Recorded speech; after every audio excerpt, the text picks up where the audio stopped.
Welcome to the Brute Strength Podcast, bringing you worldwide experts from all areas of health and fitness. We cover training, nutrition, coaching, and mindset. Welcome your host, strength and conditioning coach, 2012 and 2013 CrossFit Games champ, Michael Cazayoux. Mind, body, brute. Hey, before we get this show started, let me quickly tell you about a program that we just launched called Outside the Box. When we first started Brute, we simply served people that wanted to train for and compete at the CrossFit regionals and games.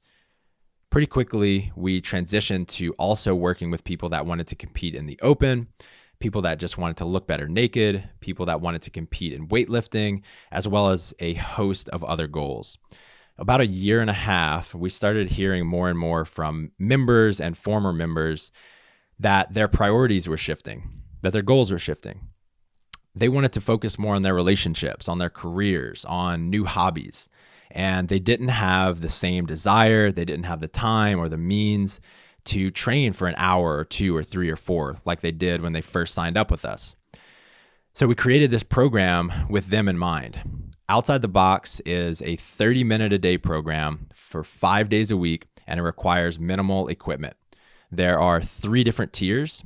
The first tier requires only a set of dumbbells, and each higher level requires more and more equipment. So whatever you have, we've got something for you. At Brute, we really pride ourselves in bringing together experts in every area of the sport of fitness. And so when we were thinking about creating this program, we realized that we didn't have anyone that was an expert in general physical preparedness. So we had to go out and find that person. That's when we decided to team up with the founders of Warm Up and Workout, Pat and Taz Barber. Pat has been a CrossFit level 1 and level 2 instructor, as well as a flow master for years. And I've seen the level of programming that he and his wife have created for their company, Warm Up and Workout. And I can say without reservation that these guys get it better than anyone on the planet. So we found our experts, we created our program, and it's ready to roll. If you're the type of person that really takes his or her fitness seriously, but you also want to have the time to focus on your careers, your relationships, your personal health, and you don't want to spend hours and hours in the gym anymore, then this program is for you. If you want variety in your programming, if you want to know that you're going to continue getting fitter without having to put in the same amount of time that you're used to as a high-level competitor, then this program is for you. If you're interested, you can find out more at outsidethebox.fit. Hey, and welcome back. This is Mike Cazayoux, and you're listening to the Brute Strength Podcast. This week, I've got Ryron Gracie on the show. Ryron is the grandson of Hélio Gracie, who is the grandfather, the creator of Brazilian Jiu-Jitsu. This was a real pleasure for me. I first heard about Ryron through doing his online university called Gracie University with a buddy of mine in town. We would just go to the YMCA and drill 3 days a week. And it was incredibly in depth. And I had tried jiu-jitsu a few times before for like maybe a month or two at a time.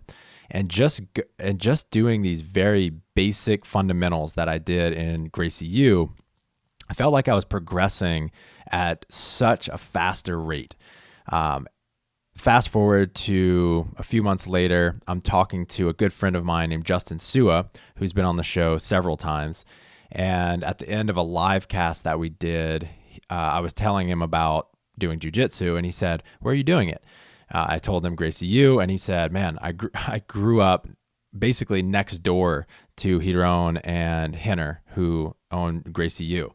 And so he connected me, and we did an interview a few weeks ago, and it was absolutely epic. And you'll hear me talk about it in the beginning of this episode. And we didn't record my end of or his end of the audio. So today this is a re-recording. We talk a little bit about the same stuff as the first interview, and there's also kind of a different depth to this one because I felt like I knew him a little bit better. Anyway, Henner or Ryron is an incredibly thoughtful and self-aware individual, and he believes that jiu-jitsu is life and life is jiu-jitsu. And so you'll hear so many of the things that he's explaining in this episode about jiu-jitsu apply so well to life in general. And if you've been listening to this show for any amount of time, you know how I like to find these high-level principles and different things and how they apply in multiple disciplines and how they apply in life in general. So this one was a real pleasure. And whether you're interested in jiu-jitsu or not, I think there's a lot to be learned from Ryron. With that, Ryron Gracie. Ryron, welcome to the show, man. Thank you. It's good to be here. Looking forward to the talk. So for those of you listening, Ryron and I actually have already done this interview once, and it was incredible. I've actually told several people about some of the things I learned from that first interview. And at the end of the show, where I was using a new software system, and he says, I don't know if we should have a record button on my end, but I don't see anything recording. My heart sank, and I searched for a little bit to see if he was making a mistake, but he was correct. We did not record his end. So we had this epic conversation. I learned a ton, and we didn't record his end. So in that interview, we talked a lot about how jiu-jitsu relates to life. And you talked about one of the biggest lessons that you taught was about being non-reactive, right? If you are fighting with someone, you don't want to be reactive and give away your position, put yourself in a bad position, as well as a host of other things. And whenever if I was in your shoes and I had just spent an hour having a conversation with someone I didn't know, and only to find out they didn't record my end of the audio, I might be pretty frustrated. And your reaction was exactly how you had been describing participating in jiu-jitsu and in life in general. You were completely non-reactive, and you just laughed and you said, man, let's just re-record in a couple weeks. So I really appreciate that. It's cool because I have to think first about how you might be feeling, right? This is your party. So you lost out on that, hour and plus minutes of content. So I can't even be thinking about, oh man, I just spoke for an hour and a half. I'm thinking about how Michael, lost content. So that's kind of why that helps me stay so calm and so understanding. On top of that, this is all I do is talk about what we talked about. So we get to do it again. Right. It's going to be better this time. Right. Love it, man. I really appreciate that. So let's take it all the way back. Let's talk about growing up. What was your childhood like? I imagine it's like Karate Kid, but just much longer. But I know you grew up in LA. So what was childhood like for you? Childhood was jiu-jitsu, a lot of jiu-jitsu. My father taught jiu-jitsu out of our garage. So from as young as I know, I've had a garage full of people coming in and putting on white gis, the white uniforms, to practice, to learn the art from my father or my uncles. And a lot of time with myself, even playing in the garage with my father. And I today have a garage with mats in it. So, it was probably some of my earliest memories is me playing jiu-jitsu with my father. Him picking me up and putting me on his feet and flipping me around and catching me inside of his legs and pinning me to the ground, and all pretending, just playing and building my comfort with that closeness that exists in jiu-jitsu and in fighting. Besides that, in 1990, well, even earlier than that, before in 1989, I'm like 7, 8, 9 years old. Watching my father open the first Gracie Academy. And at that young age, being around challenge matches, and people would come in who represented different martial arts. Maybe they were instructors, maybe they were students of that art, but we always knew somebody, one of our students, one of my father's students or my uncle's students, who said, hey, I have a friend of mine, he lives on my block and he does Hapkido. And my father would, very kindly suggest that if this man wanted to have a challenge match and fight against Jiu-Jitsu, especially after he did Hapkido, and he would tell the mutual friend, yeah, Jiu-Jitsu, it's not that good. And my father would say something like, we're always here to give him a demonstration as to how effective Jiu-Jitsu is. And now you would have this person, this middleman who we both knew, bring in his Hapkido friend, and somebody from the Gracie Academy would fight him, and they would record this. And I've been to many of those. I would say a good 15, 20 times I've seen this. And at 8, 9, 10 years old watching these fights. But never did I watch them and feel like, oh my gosh, this is crazy. They're getting messed up. Never did I feel for the person because they got beat up, because it was always so beautiful. My father always says Jiu-Jitsu is the most humane and yet most effective way of fighting. So whoever the Jiu-Jitsu representative was at that time, it might have been my father or an uncle or a student, they would maybe a couple slaps here or there, but so gently just take care of the other martial artist and finish him and show him the beauty of Jiu-Jitsu. Right. So watching that was that's what put the fire in me to almost want to be around Jiu-Jitsu forever, because the level of respect that my elders received from everybody around them for doing what they did and for teaching what they taught, I'm like, okay, I want to do this too. So, there are a lot of parents and kids out there where the parent tries to live vicariously through their child. For instance, a dad pushing his son or daughter into baseball or softball and pushing them so hard, pushing them to train day in and day out, despite whether they may want to or not. And then over time, it seems like a lot of those kids end up resenting the sport. Either they go on to become really great, or they don't and they completely quit the sport altogether. Was there any element of that for you in your childhood? And if not, why not? I would say there was a little bit of pressure from my father, but it wasn't so much to compete and play a sport. It was more, he wanted me on the mat 2 days a week. So my earliest memory is being, again, 10, 11 years old and having to go to Jiu-Jitsu class. And Jiu-Jitsu class is an hour long. I have to drive 15 minutes to get there, 10 minutes. And then I come back. And I didn't want to go because there were some kids that might have been a little bit older, a little stronger. And, at 11 years old, when another kid's 12 or 13, it makes a big difference. Just even in maturity of that other child. So I remember not wanting to go to class and really I'm not going to do it. I don't want to go, and fighting and complaining and even crying not to go. And my father said, no problem, stay in your room for the next 2 hours. All the time that you would have been gone and at the school, just stay in your room instead. And this is a room, like I said, in 1991, where there was very little to do in your room. Mm-hmm. There was no Xbox. So I'm just sitting with myself, right? And playing and I don't want to read. So I'm just playing with the Hot Wheel or something. So a lot of time spent like that, a lot of days. But he was never angry at me.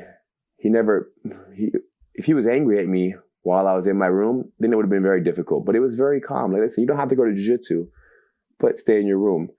And I think that he wanted me to do Jiu-Jitsu, or I know he wanted this because I want this for my children. Because Jiu-Jitsu it's a life skill. It's self-defense. It's a tool. It's a philosophy that you can take with you anywhere and you can apply. It's a mindset. So he's trying to give me this tool, and I'm saying, no, I don't want to go. So no problem. Sit in your room. Practice Jiu-Jitsu in your room in silence. So what changed for you? At some point, you fall deeply in love with Jiu-Jitsu. What changed? Of course. I would say that when I was about that age, I didn't probably do that for more than like 6 months or a year. And I might have even gone here or there sporadically in between, but for a good 6 months to a year, maybe, every other week or every 2 or 3 weeks, I would stay home and I would go 1 week or two. And I think what changed was getting my first student, where I was like 11 years old and the student is 6 years old.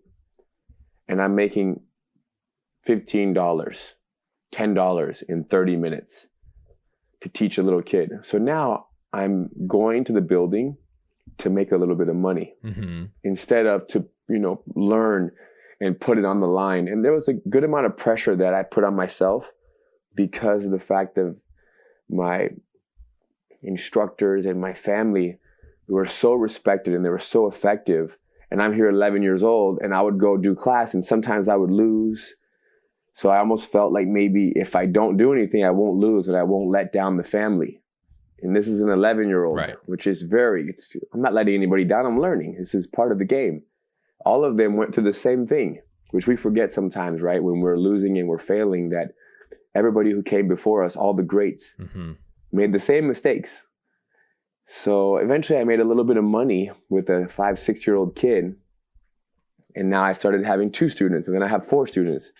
And before you know it, I have 50 private students and I'm, 17 or 19 years old. How do you think that, like, how were you as you got to be an older teenager? Did it start to change you? Were you different than your peers in any way? Yeah, once I started becoming very older teenager, like 17, right, 18 years old, it kind of clicked. Jiu-Jitsu clicked. I went back to it after teaching for a little while. But then around 16, 17, I started getting very tall. And, okay, I can do this. I'm good. And I started getting the respect of adults. And adults would, they really built my confidence because I roll with an adult for 10, 15 minutes. And it ends up in a draw. And my grandfather always explained to me, that a draw is a victory. Surviving is a victory.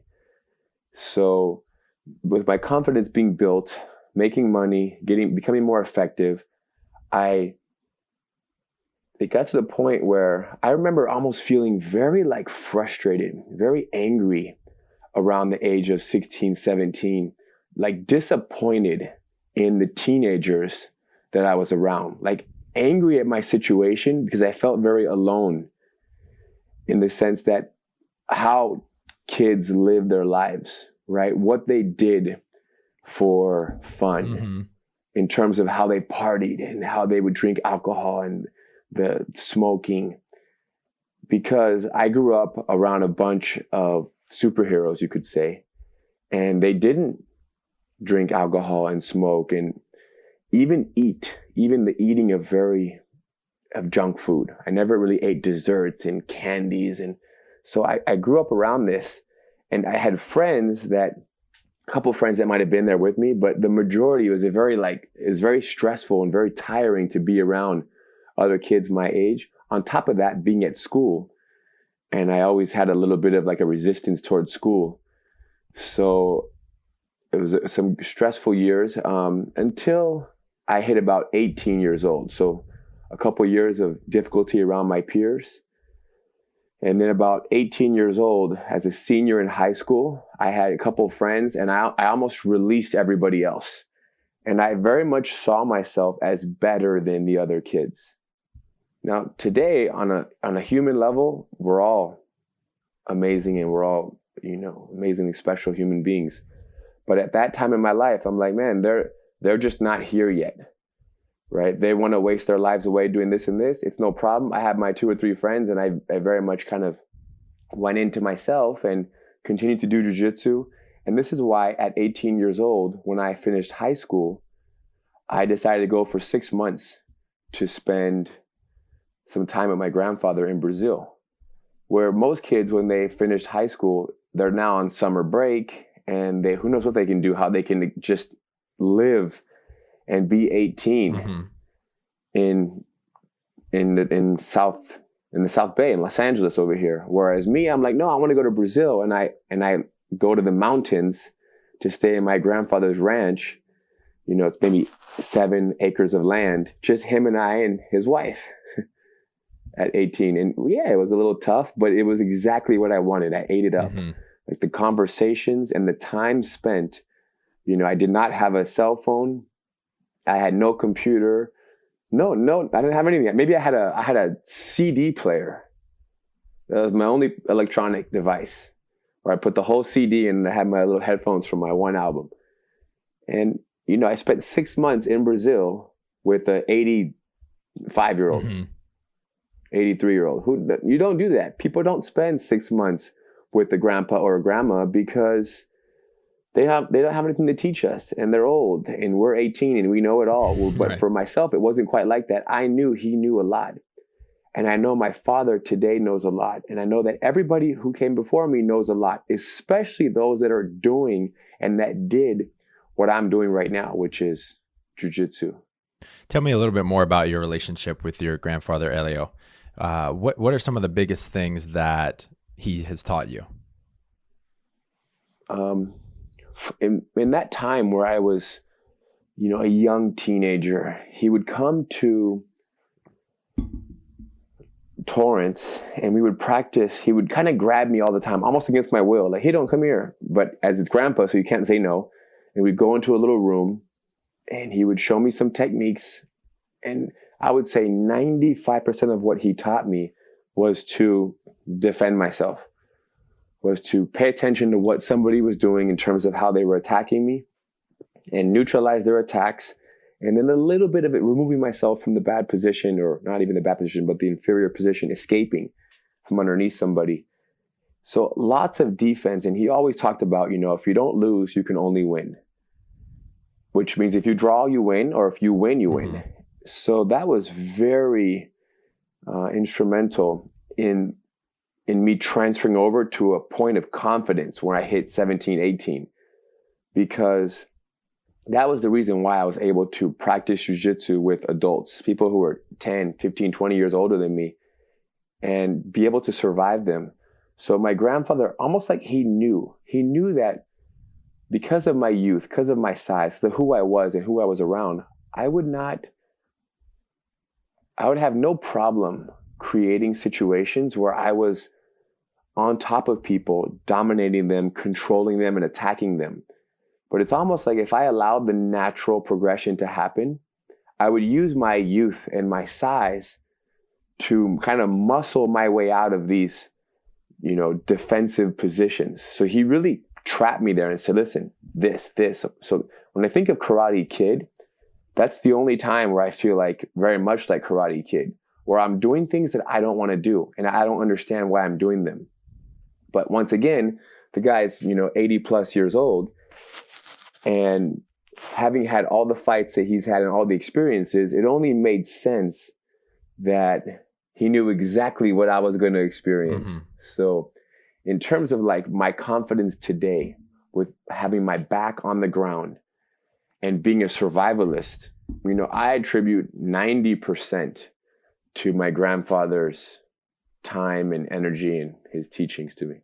I think last time we also talked about, and this may have come from your grandfather, you know, most people think of different positions in jiu-jitsu as either good or bad. Like there are some that are just better than others. And you have a little bit of a different philosophy. Can you talk about that a little? Yes. I don't think this came from my grandfather. Like it almost came indirectly from him. So he never told me this, but this is what he, you know, this is what he showed in every one of his fights. And this is what he exemplified this. So this idea that, you know, when we land in a position, for example, the bottom of the mount, which is when somebody has both knees over your body and they're kind of sitting on your hips, they're on top of you. We land on the bottom of this position and our first thought is, oh no, I'm in a very bad place. And as you learn jiu-jitsu, you realize that this is not true. So I personally love being on the bottom of the mount, and I have become like fascinated with how to keep myself safe and remove myself from that position. it's probably the most desired position for me. My relationship with being on my back and having someone on top of me is so good. Everything is so clear for me that it is not bad. And what you come to realize is that the position is not bad. You just don't have the tools to deal with it. It's like being thrown in the pool. Mm-hmm.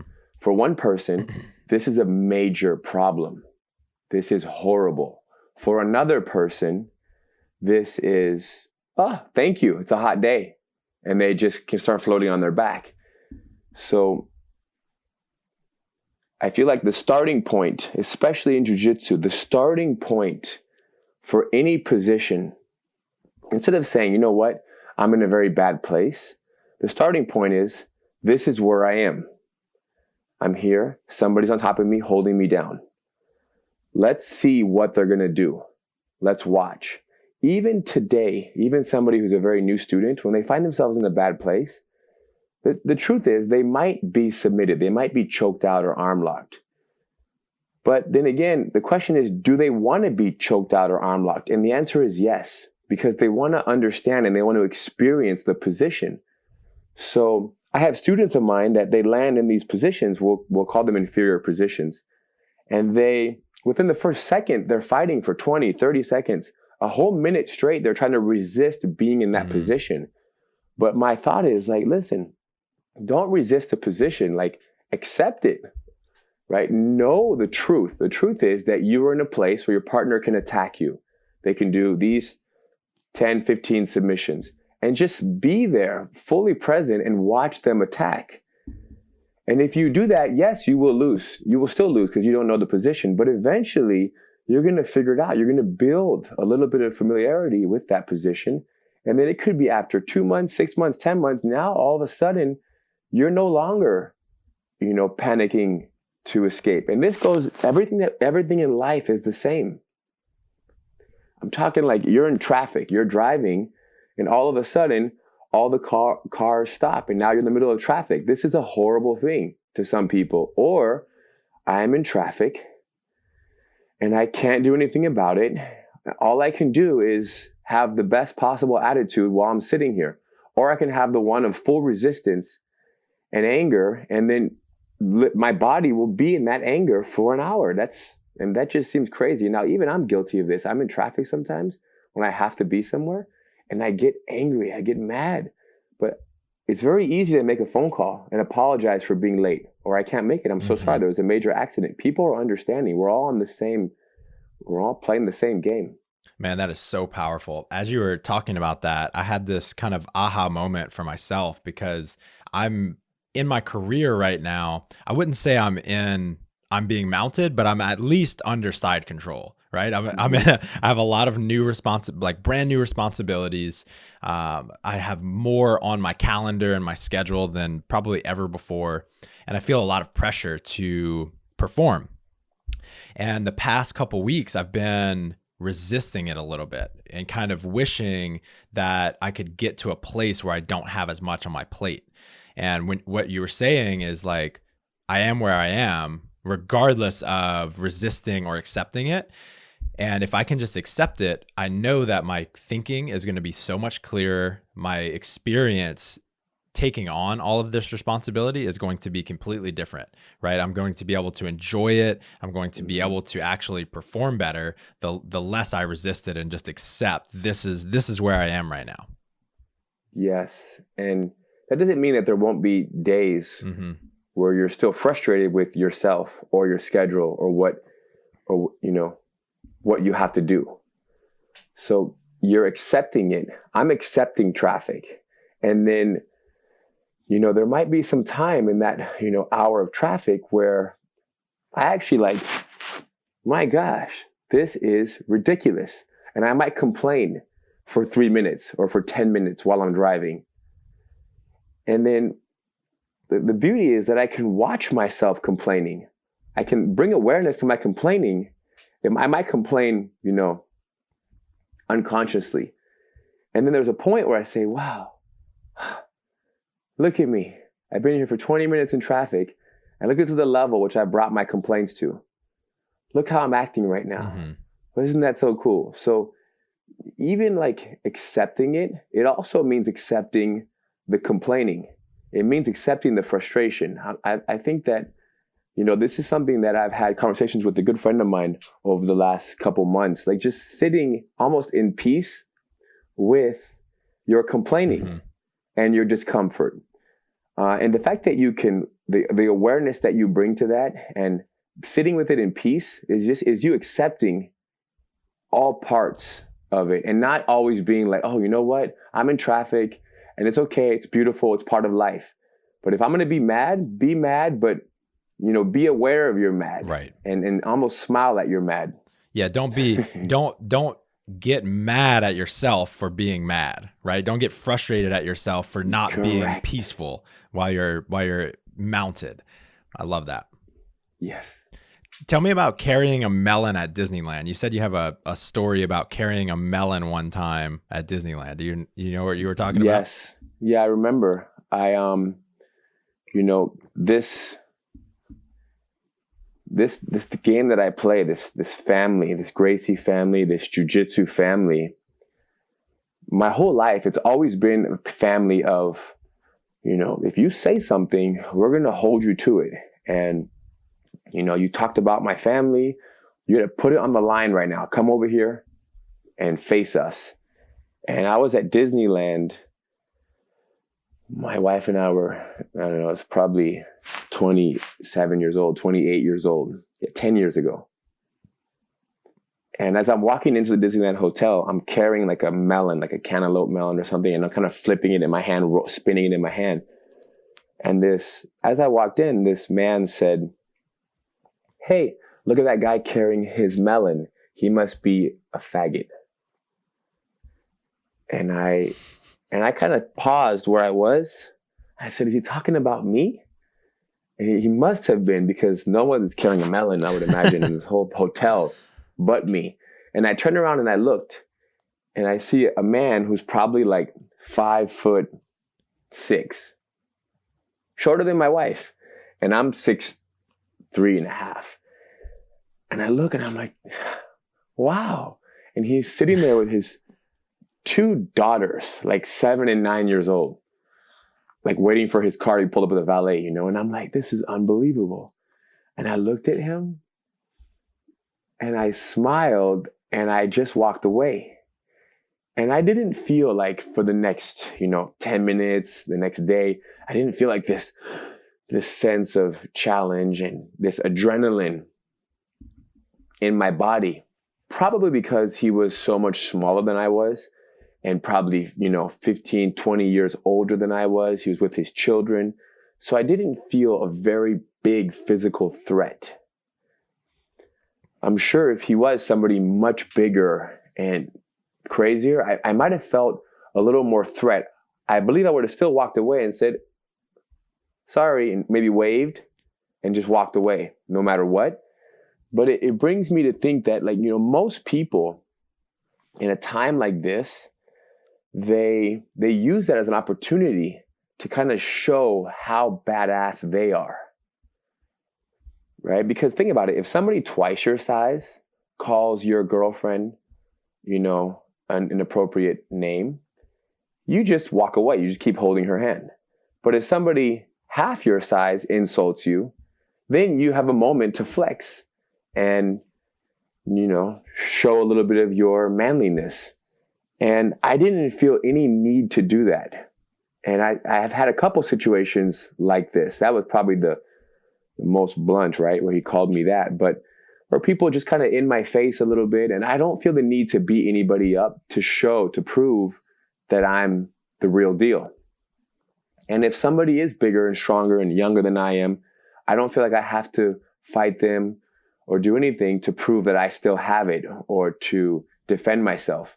I'm in a place of my life, or I have been for the last 10, 15 years, where anything that happens, anything that anybody says by way of an insult, whether it's verbal or even slightly physical, I've had people put their hands kind of on my shoulder and on my chest and lightly like push me as they talk a little bit of trash to me. The attitude that I come from, I always come from a place of, wow, what are they going through? something's happening in their world right now that is causing them to behave this way. And let me help them through this. Let me not add any kind of fuel to their fire. Let me be very calm and talk to the person, and maybe a little bit of, validating their feelings and where they're coming from, and apologizing for inconveniencing them. And because how many fights are avoidable? How many street fights are avoidable that have happened, in the last year, let's just say, across the United States?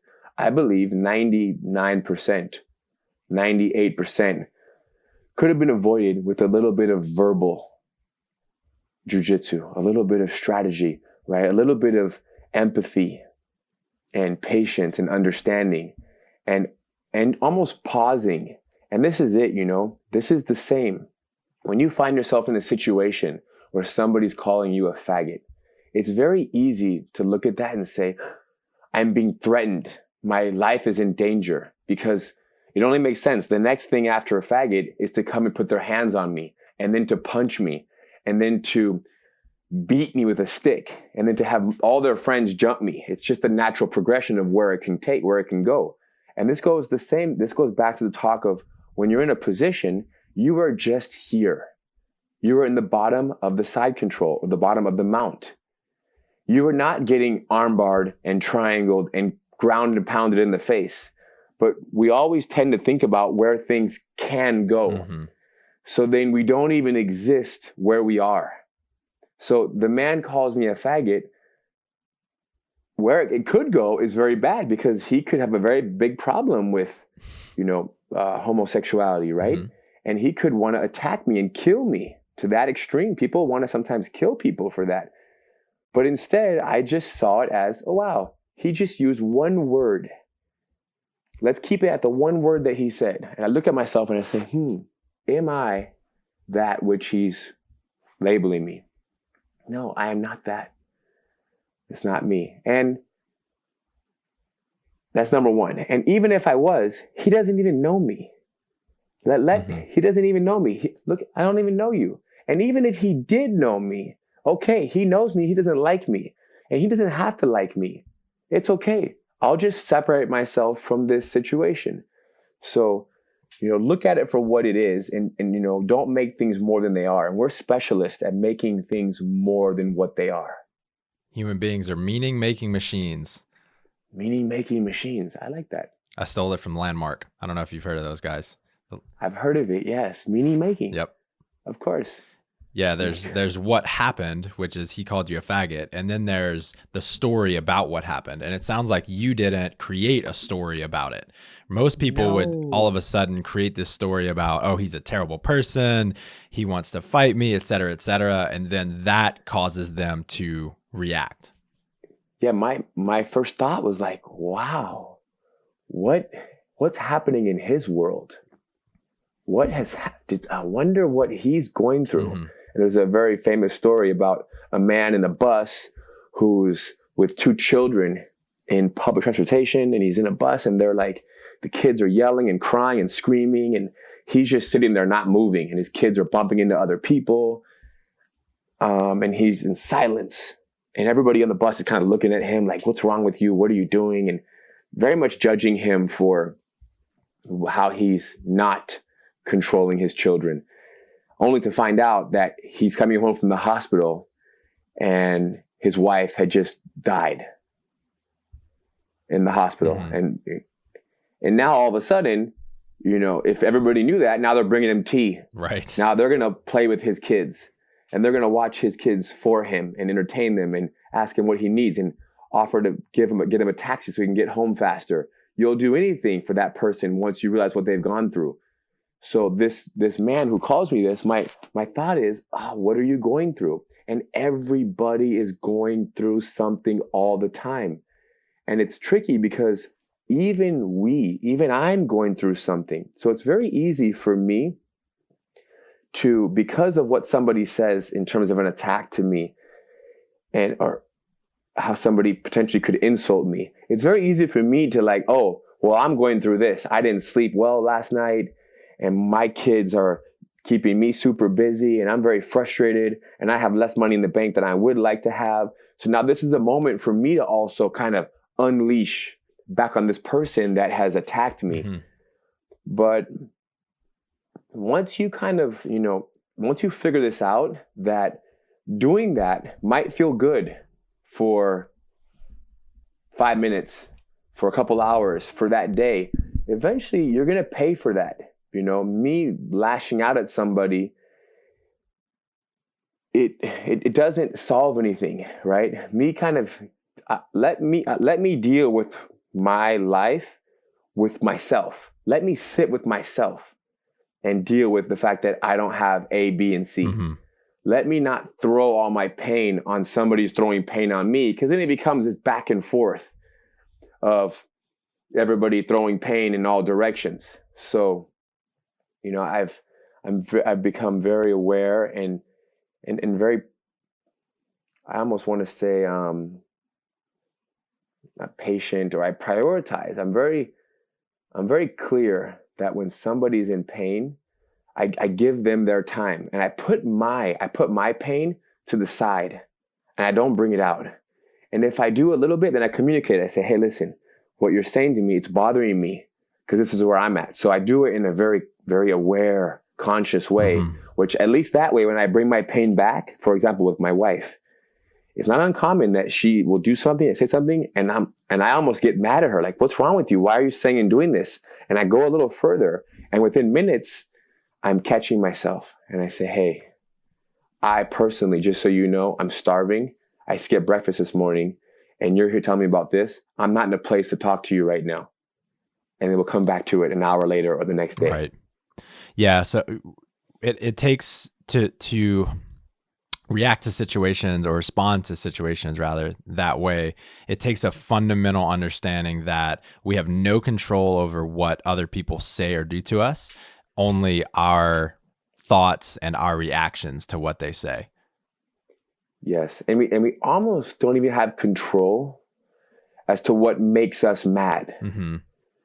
Right? So it makes me mad. But once it makes me mad, how I show my anger, right? It can make me mad, and I sit in it and say, oh, my goodness, that makes me mad. Or I can start to attack Mm-hmm. the person with words, or I can attack them with arm locks and chokes, Right. or punches. So the one that I feel like I'm doing the most is I'm mad, and then I'm saying, wow, look at how mad I am right now. The level of awareness is very high, and it feels so good, and it's never let me down. Mm-hmm. I never felt like, oh, I wasn't mad enough. I didn't Right. express myself enough. Right. And now I almost look forward to the next time that I get mad, so I can watch how mad I am or how jealous I am, and then there's more growth. Right. Right. Mm-hmm. So I've got a handful of questions, a couple that I asked you last time, a couple new ones out of the Tim Ferriss book, Tools for Titans. And it's about the series of questions that I pulled from are ones to help dissect human, like any kind of human movement or discipline. And so the first one is, what are the biggest mistakes or myths that you see in jiu-jitsu? And what are the biggest waste of time? So the biggest mistake, the biggest myth, they're the same, right? The biggest myth is that when you find yourself in an inferior position, it's your job to escape. And when you find yourself in a superior position, it is your job, your responsibility to finish and to submit your opponent. So the way I explain this is that people, whether they're we'll call it a bad for purpose of conversation, even though we don't want to label it bad, because when you label it bad, you already start to overreact. But when you're in a bad position, people's first thought is, I have to get myself out of here. And part of the reason why they think that is because they have labeled it bad. They have agreed to the story, to the idea that this is a bad place to be. So, and this is not true, okay? your responsibility, according to Jiu-Jitsu, if you find yourself there, it is your job to simply keep yourself safe. Keep yourself from being harmed. Keep your opponent from progressing. And they might want to progress by punching you, by advancing their position, or by going for a submission, who knows? So keeping your opponent from progressing is victory. That is the objective. You're 100%, that is 100% of your focus, I believe, is to keep the person from progressing. Not even 90% and then 10% to escape. Mm-hmm. That's all that matters, is to stay safe. And when you are on top of somebody in a superior position, it's the same thing. Your only job is to keep yourself safe. And in many ways, that means keeping yourself on top of them, maintaining that dominant position. So now when you do these two things, when you focus 100% on either one of these things, depending on where you are, you will then see opportunities to, if you're on the bottom, opportunities to escape will appear. And when they appear, you take the one that makes sense. You accept, right, what is being given to you. You don't escape when you can. You don't escape when you want. You escape when you can. You do what you can, not what you want. And the same thing goes for on top. When you're on top of somebody and you're only defending yourself by keeping yourself in a safe place, there will reach a point where that person that you're going against will start becoming a little flustered and irresponsible and emotional. When as they overreact, they'll make mistakes. And then you have this clear mind and you just say, you know what? Look at this. They're giving me this. I'm going to take this. You take it from a place of awareness. You take it from a place of peace, not a place of fear, right? Whereas most people, when they're on the bottom, they want to escape because they're fearful of what can happen to them. And when they're on top, they want to submit because they're fearful of losing the position and losing the opportunity to secure that victory. And all of this comes from the biggest waste of time is that they believe that the goal is to submit and to not be submitted. Right. They hold those two things too high. And it's not true. The goal is not to submit people, and the goal is not to avoid submission.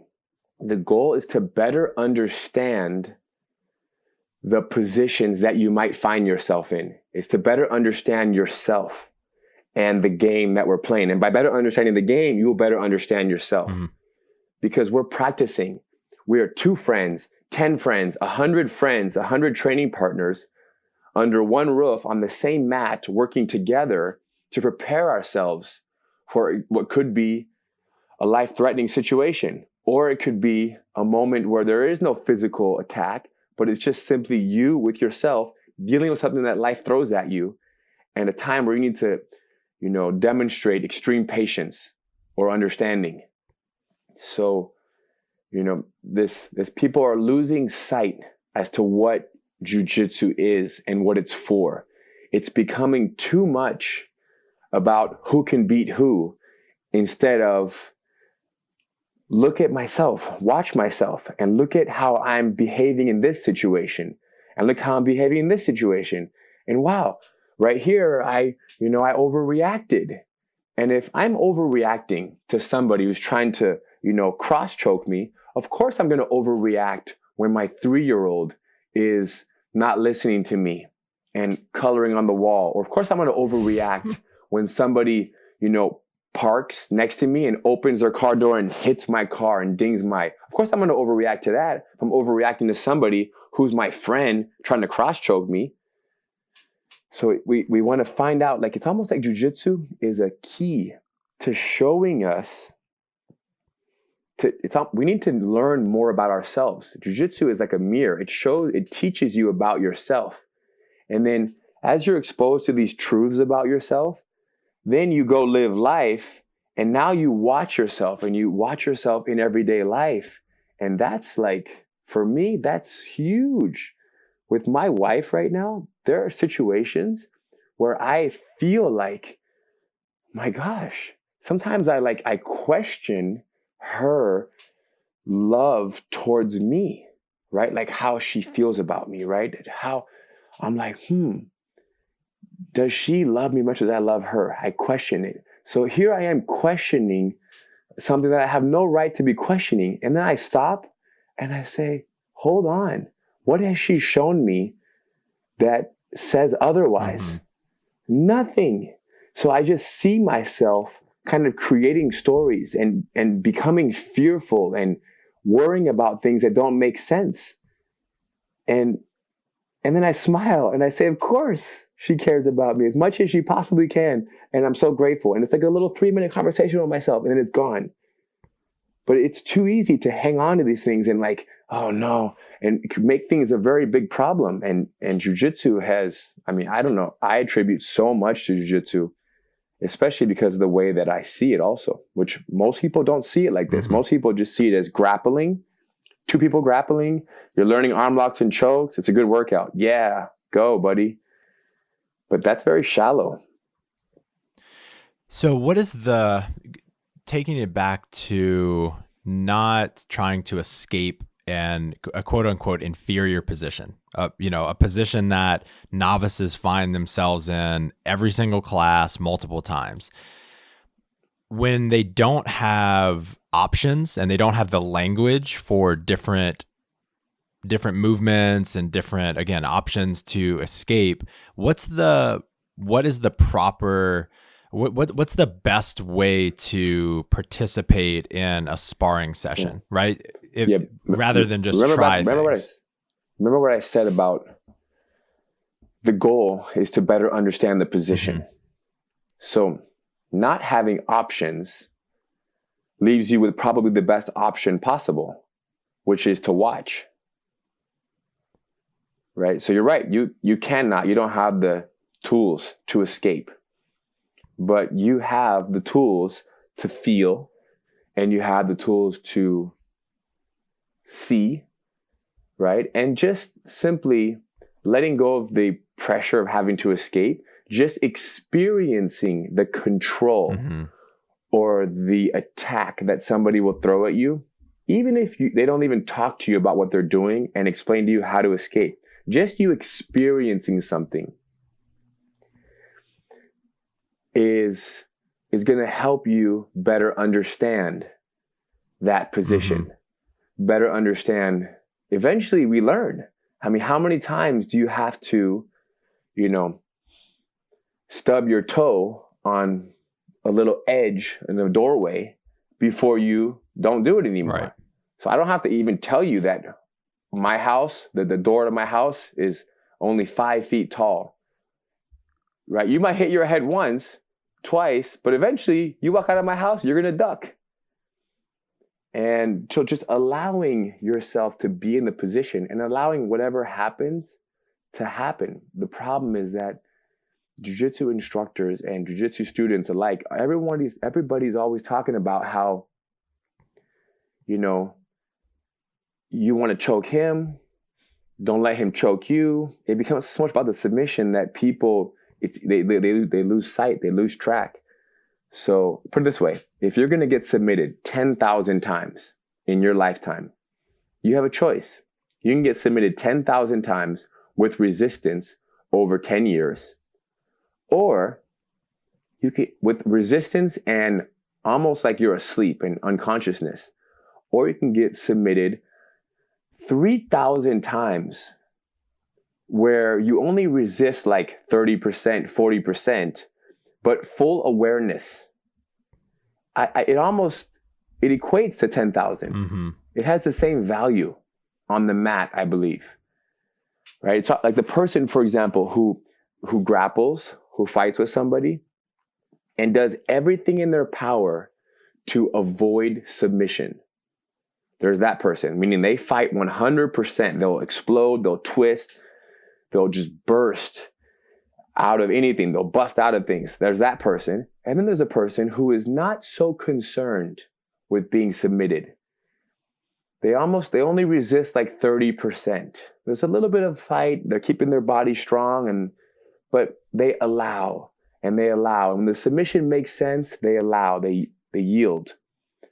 Between these two people, it's true that for the first year, let's say, the person that fought 100% to avoid submissions will have been submitted less. They will have less taps against them. But the other person, after a year, 2 years, their comfort and understanding with the grapple, with the positions, I have no doubt will be 10 times greater because of the study that they created. They became scientists. They were playing the game. Right. And play is the highest form of research. Play. Just be there, be in it. Don't be so worried about the end result. Go explore. Right. Yeah, you gotta, especially if your intention is to learn over a long period of time, then it has to be enjoyable, right? That is so key in motivation in general. So if you're just constantly feeling like it's a chore and you have to be there, then you're probably not going to even stick to it long term. Back to the parents that you talked about who are living vicariously through their children. Right. And this has happened even in the Gracie family. There's so much about the child doing jiu-jitsu. The child doesn't want to do jiu-jitsu. And parents today, we have parents of ours who bring their kids to our building. And my wife has kind of taught me that there are very simple things that we can say to our children. For example, when they're practicing jiu-jitsu or any sport, and you say, yeah, you did a really good job today. Versus saying, I really enjoyed watching you. And asking them, how was it? How did you like it? Right? Let it come from them. Let it be intrinsic. Right? Where the child says, you know what? I had fun too. And wow, you liked watching me? So you weren't judging me when I kept, when I striked or I, fumbled the ball or I got choked. You're okay with that? So I enjoy watching you. How did you like it? And you keep it like that, and the chances of the child doing it much longer. There's no pressure, because how much of a child's pressure comes from their parents? I feel like the majority. And you have parents that are coaching their children that are saying, hey, get up, turn to your side. Don't just lay there. Escape, pass the guard, escape. And I'm like, oh my gosh, number one, you don't even do jiu-jitsu. Number two, it doesn't even matter if your child escapes or not. Aren't you just happy that they're on the mat? They're being physical. They're around other kids. They're using their bodies. Like, what are you talking about, escape? So it's like, if you want your kid to keep doing jiu-jitsu, please stop talking. That's it. That's great, man. Yeah, that's great. So I have a thought experiment. So we have $100 million on the line, and you have 6 months to train me for a competition. And if I win, then we split the money. How would you train me?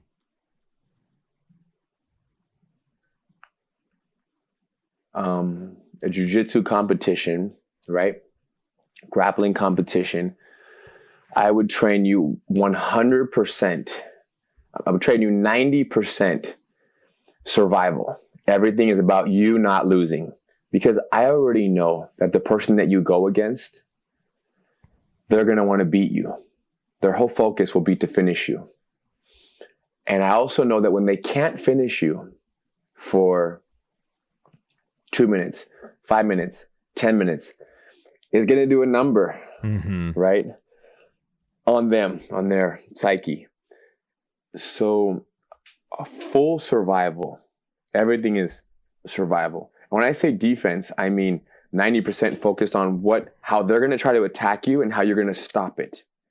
And then after that, I'm going to teach you defense, 10% in how to remove yourself from the inferior position and control a superior position and find yourself on top. Now, and then maybe a little bit even in finishing the person. Once they've defeated themselves, they will give you the opportunity. They will give you the win. that they will defeat themselves. That's what my grandfather always said. I don't defeat my opponents. I didn't defeat my opponents. They defeated themselves. So I would teach you to keep yourself so safe that you will allow your opponent to defeat themselves. Mm-hmm. Are there any other key principles that novices should learn other than things that we've talked about already today?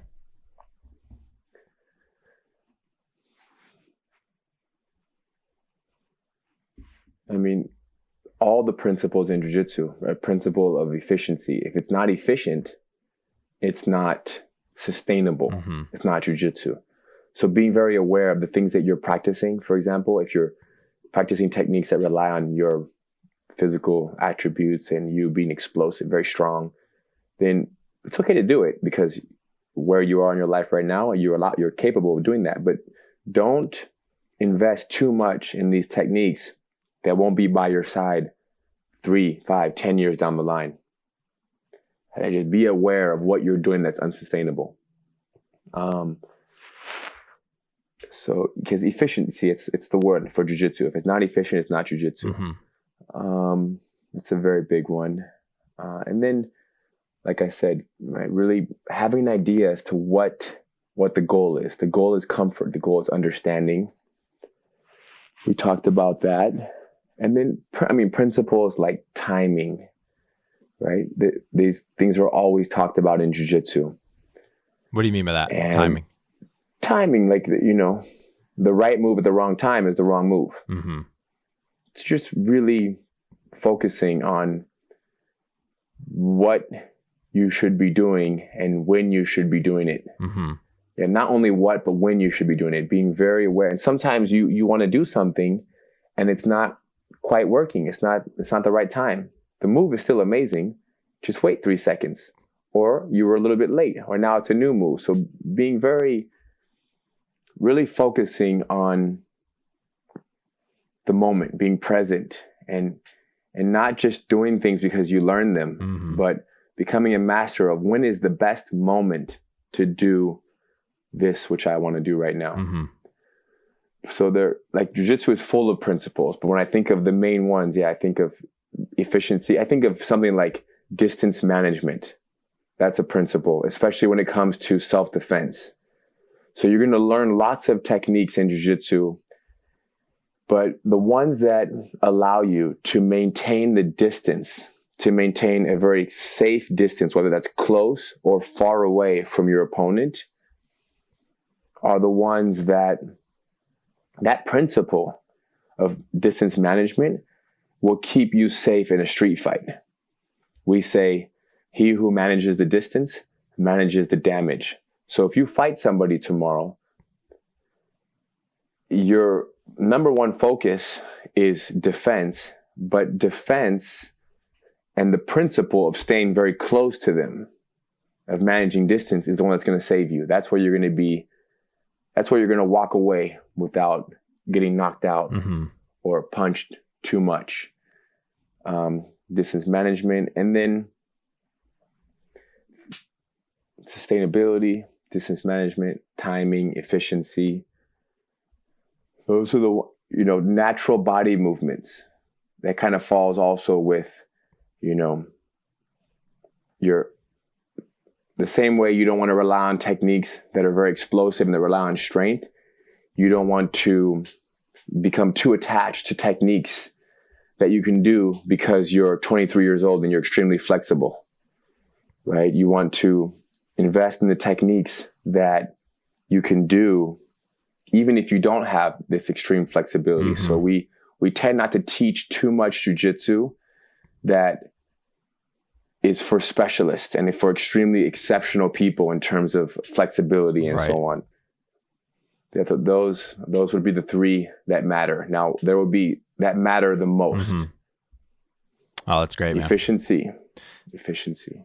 And I asked you this one last time, but what are the most common mistakes, even at the pro level? Yeah, at the pro level, I feel like people are competing and they're in their prime and they're young. It's almost like they're not setting themselves up for jiu-jitsu after they are professionals, right? Because, for example, professional football player, how long is he playing in the league for? Three, 5 Yep. years. Average is 3.5 years, right? And then after they leave the NFL, do they still play football on Saturdays and Sundays? Probably not. Probably not. Probably not capable of it. Well, they actually are capable of playing it, but not at that level. Mm-hmm. They're capable of playing with some kids, playing flag football Mm-hmm. for 30 more years. But they don't know how to play at a level other than pro. So when I think of professionals that are in jiu-jitsu, the highest level, it's almost like, I know that they love jiu-jitsu, and that jiu-jitsu is more to them. It's more to them than just the sport that they excel at and that they make a living from. That jiu-jitsu is actually something that they love and they want to be involved with forever.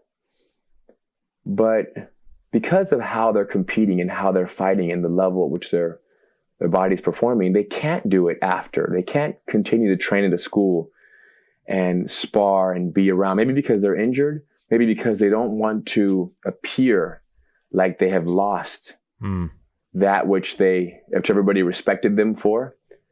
So oftentimes they will kind of step away and they will stop sparring, and they might teach a little bit, but they're kind of half on, half off. They're not really there. And then you have all the people around the world that are watching these professionals, right? The top, 10%, right? Everybody's watching them on social media, and they're saying, wow, I want to be like that. I want to learn that. I want to do that. And that's very dangerous because, first of all, that person is a very gifted individual. That's why they are part of this very small niche group of the highest level of athletes, of jiu-jitsu competitors and athletes. But the everyday person sees that and says, I want that. I want to be that. So what do? They start practicing jiu-jitsu and training to do that which the professional is doing. But they don't realize that the professional has had 17 years of building before they got there, starting at the age of 9. And the professional is only going to be able to do that for a very small window, right? That individual who's watching that, who watched Royce fight in the UFC or watched anybody else compete or fight at any level, they want that. But they don't realize that what they really want is something more sustainable than that. Mm-hmm. They like what that represents. That represents their ability to defend themselves. That David beats Goliath. These are beautiful things, but they almost like they get a little bit like because you aim to be the Olympic athlete, the highest level, you don't get there because only 1% gets there, and then you end up losing jiu-jitsu altogether. So it's almost like I wish sometimes that the highest level athletes in jiu-jitsu would discourage people from trying to attain that which they have attained. Now, this is not good because we obviously want more very high level athletes in 5 years, 10 years. We want new ones always coming through. What it reminds me of, like children fighting MMA, like young kids in MMA or in jiu-jitsu. People are putting their 7-year-olds, 10-year-olds, 12-year-olds in MMA classes. But I don't think you want to do that. That's not a good idea. I think if you want your child to fight MMA, you want your child to learn the art. You want them to start with something that let's say they don't make MMA, they don't fight in the UFC. At least they have a skill. They have this art of jiu-jitsu, Mm-hmm. this self-defense skill that they can apply and use in all areas of their life. So it's almost like slow down a little bit and and be very aware as to what makes sense for you. And we have people who I said like are 23 years old, 24 years old, and they're excited by these high-level competitors. But 23, 24, it's going to be tricky to start at 23, 24, and then by 29, 30, be a world champion from nothing. But to be 23, 24 and start learning jiu-jitsu as an art of self-defense and as a game, and to be around that, that is very likely. And then you take that and you have that. Mm-hmm. You have that with you for the rest of your life.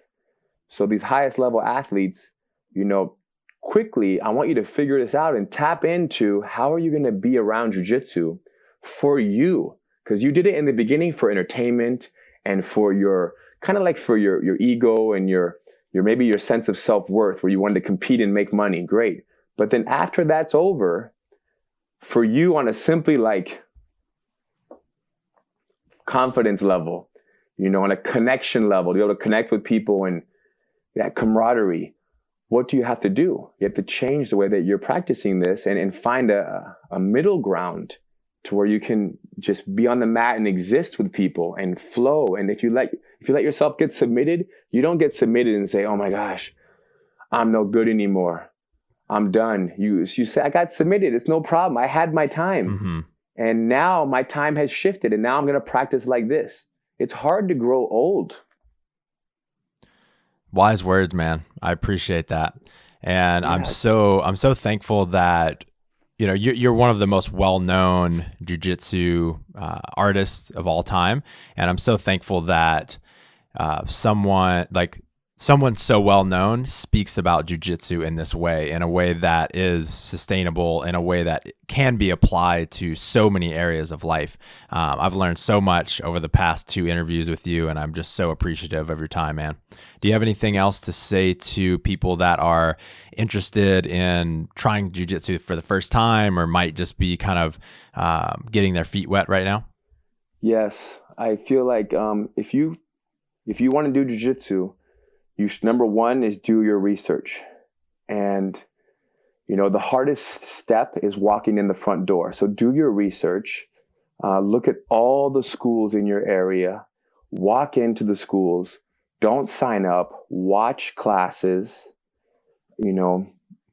try 2, 3, 4 free classes, talk to the instructors, explain to them what you want. First, figure out what you want. Do you want to learn to defend yourself? Which if you ask me, I believe you should start with learning the tools to defend yourself in a street fight against an unskilled opponent. That should be the starting point for everybody. So talk to them. When you watch the classes, notice, are they talking about street scenarios, or are they talking about competition? Once you go through all the schools, you pick the one that makes sense for you, that's clean, that has a great energy, and that is teaching that which you want to learn. If you can't find the school, you can train out of your own home on our website, gracieuniversity.com. How is this possible? How do you train online at home? You get 1 or 2 or 3 friends and you watch this video content that my brother Henry and I have been putting out for years. And we know all the mistakes you're going to make before you make them. So we show you in very simple steps. Move number 1, slice number 1, part number 1. We break the techniques up in what we call slices. And we very much build you from the ground up. It's a linear program. So like the most basic, most important techniques, and then we slowly add on and add on and add on. And when we do this, we probably have more students today that are learning jiu-jitsu from the comfort of their home, on their carpet or on a mat in their garage, than we do around the world in all of our 150 schools, right? So we do have our headquarters is here in Torrance, California, and we have, 150 schools around the world, which can all be found also on gracieuniversity.com. But the online learning at home, it's become the way. And if you are dedicated and you have a training partner that wants to learn, it's more than possible. And for those of you listening, that's actually how I first heard of Ryron. A buddy of mine, Evan, introduced me to Gracie U probably 6 months ago. And we started going to a YMCA in the yoga room, and we put down like this little, it looks like a little gymnastics mat. It's just a little soft padded mat. And 3 days a week, we would go and practice these fundamental drills. And we just drill the same thing over and over and over. And then eventually I started going to classes at Gracie Humeda in Austin as well. But the following along online and getting really familiar with these fundamental principles made me feel like I was progressing much faster than times before that I had tried jiu-jitsu for a few months. I was actually able to remember things and apply them in the classes that I was in. That's so great. And and it also is a good tool even if you are at a school. Mm-hmm. So I have so many people that are at jiu-jitsu schools, but they're also learning online. Right. And that's the thing about jiu-jitsu is that once you get started, sometimes people, they can't stop. They want more jiu-jitsu and more jiu-jitsu and more jiu-jitsu. And that's okay if you have a phase where you're, just extra excited about it. But, be aware that you're not too consumed by jiu-jitsu and that you still, pay attention to everything else in your life. Mm-hmm. But yes, I'm glad that you started online first and you started watching on Gracie University. And how has the journey been for you now? It's been good? Has the transition into a school been good? Oh, it's been amazing, man. It's stoked the motivation so much more to be able to roll with more people, to get experience to some new moves. I definitely see the value in mastering the basics and the fundamentals. And I'm human and I need to maintain my motivation. So I need some novelty every now and then. I need to spar occasionally. And so it keeps it fun enough to keep me interested. Yeah, like what you said, you need there's enough novelty on Gracie University for many years. Yeah, true. With the different belts, the most important thing is that we want to be around groups of people. Mm-hmm. The energy that exists in a jiu-jitsu school is priceless. Mm-hmm. 2-3 friends in the garage, you can learn. But, having more people in the jiu-jitsu school creates that. And you said you found Gracie Humeda in Austin, Texas. And that's probably a great school. And, if you can find a school, then you want to be there. Mm-hmm. If you could find a good school, go quick because there's not that many. It's hard to come across. Man, thank you so much for your time, brother. Where can people keep up with you personally? You can keep up with me anywhere on my Instagram, which is Ryron Gracie. It's Ryron Gracie. And Twitter and Facebook and all those fun things. But my favorite is for sure Instagram and Twitter. And I'm there. And you can always connect with me and ask me questions about jiu-jitsu. I try my best to respond back and answer and share my crazy thoughts and, reach back out. And if, also just on gracieuniversity.com, just seeing the schedule of our travels and seminars, and my brother and I, we're all around. We have different events at our different schools around the world. So one day somebody from this podcast will be at one of my seminars. I believe that. Or one of our events around the world or the country. And I look forward to hearing their thoughts on what I said the most common mistakes and myths are in all of jiu-jitsu. And hopefully they're not making those mistakes. Love it, man. Thank you so much, brother. Thank you, Michael. I appreciate you. This episode is finished, but your training journey continues. Head over to brutestrengthtraining.com/SSW and grab your free pack of 32 accessory workouts that you can incorporate into your training and start improving your strength immediately. That's brutestrengthtraining.com/SSW.